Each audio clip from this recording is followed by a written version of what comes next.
உத்தரப்பிரதேச மாநிலம் காசியாபாத்தில் 4 வயது சிறுமி பாலியல் வன்கொடுமை செய்யப்பட்டு உயிரிழந்த வழக்கில் அம்மாநில காவல்துறையின் விசாரணையில் அதிருப்தி தெரிவித்துள்ள உச்சநீதிமன்றம் பெண் அதிகாரிகளை மட்டுமே கொண்ட சிறப்பு புலனாய்வு குழுவை அமைக்க உத்தரவிட்டுள்ளது. கடந்த மார்ச் 16ஆம் தேதி சாக்லேட் வாங்கி தருவதாக சிறுமியை அழைத்து சென்று பக்கத்து வீட்டுக்காரர் பாலியல் வன்கொடுமை செய்தது பெரும் அதிர்ச்சியை ஏற்படுத்தியது. தொடர்ந்து அரசு மருத்துவமனையில் அனுமதிக்கப்பட்ட சிறுமி சிகிச்சை பலனின்றி உயிரிழந்தார். இந்நிலையில் எஸ்ஐடி தனது விசாரணையை உடனடியாக தொடங்க வேண்டும் என்றும், உயிருக்கு ஆபத்தான நிலையில் வந்த சிறுமிக்கு சிகிச்சை அளிக்க மறுத்த தனியார் மருத்துவமனைகள் குறித்து விசாரணை நடத்தி 2 வாரங்களுக்குள் அறிக்கையை தாக்கல் செய்யவும் உத்தரவிடப்பட்டுள்ளது.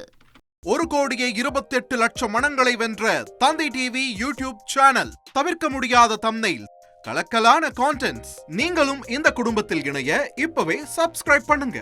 அசுரபலம் கொண்ட எங்கள் டிஜிட்டல் கரங்களில் உங்கள் விளம்பரங்களை சேர்க்க வாட்ஸ்அப் பண்ணுங்க. 8939888838. Email advtthanditv@dttv.in.